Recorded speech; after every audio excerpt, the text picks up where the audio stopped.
PETIT Dreamy Apocalypse. On the night of a mighty and vivid moon, I was sitting on the terrace on a plush balmy pillow, looking afar toward the whitest little stars. The terrace tower was just about bracing a vast sky above for man's dreams and verses of delight. The moon was first to lead the stars toward hidden magnitudes. Thus he spoke with his last whitish ray, making his stepson a parable and a parable so as the twilight murmurs. He lowered his halo undisturbed, guarding his wishes and thoughts, wandering about. The moon isn't stubborn, he is vivid and epic.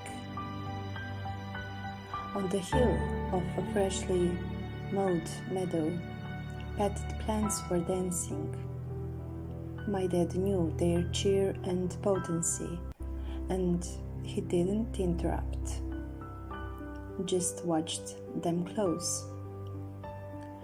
My dad is like the wind, with his eyes so close to the flames, souled, spirited, sensitive.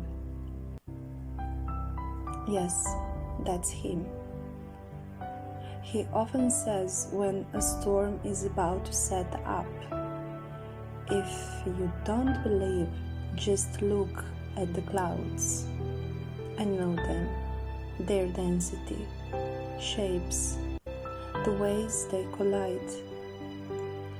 On nights of bland scents and songs, without bow wows, only a guitar makes the sound of a petite, dreamy apocalypse, ready to repaint the unshed characters forgotten by the peoples of the holy books.